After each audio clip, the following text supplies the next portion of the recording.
Chapitre 14. Jésus étant entré, un jour de sabbat, dans la maison de l'un des chefs des pharisiens, pour prendre un repas, les pharisiens l'observaient. Et voici, un homme-hydropique était devant lui. Jésus prit la parole, et dit au docteur de la loi, et aux pharisiens est-il permis, ou non, de faire une guérison le jour du sabbat? Ils gardèrent le silence. Alors Jésus avança la main sur cet homme, le guérit, et le renvoya. Puis il leur dit lequel de vous, si son fils ou son bœuf tombe dans un puits, ne l'en retirera pas aussitôt, le jour du sabbat? Et ils ne purent rien répondre à cela. Il adressa ensuite une parabole aux conviés, en voyant qu'ils choisissaient les premières places, et il leur dit: Lorsque tu seras invité par quelqu'un à des noces, ne te mets pas à la première place, de peur qu'il n'y ait parmi les invités, une personne plus considérable que toi. Et que celui qui vous a invité l'un et l'autre ne vienne, te dire cède la place à cette personne-là. Tu aurais alors la honte d'aller occuper la dernière place. Mais, lorsque tu seras invité, va te mettre à la dernière place, afin que, quand celui qui t'a invité viendra, il te dise mon ami, monte plus haut. Alors cela te fera honneur devant tous ceux qui seront à table avec toi. Car quiconque s'élève sera abaissé, et quiconque s'abaisse sera élevé.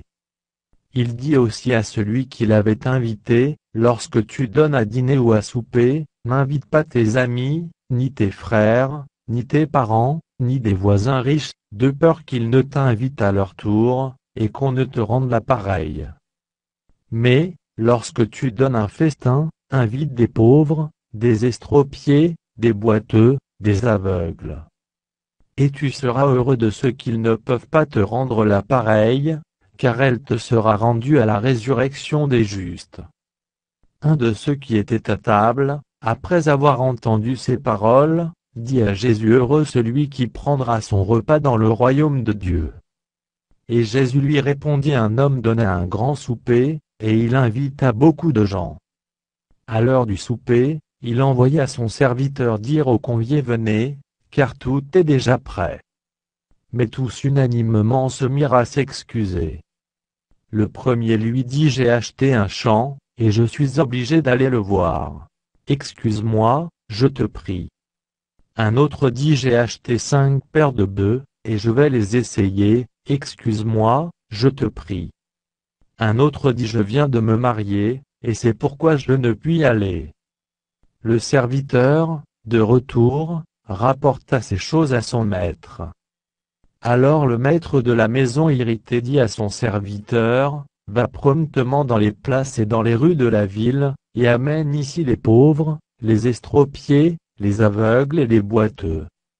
Le serviteur dit: Maître, ce que tu as ordonné a été fait, et il y a encore de la place. Et le maître dit au serviteur: Va dans les chemins et le long des haies, et ceux que tu trouveras, contrains-les d'entrer, afin que ma maison soit remplie.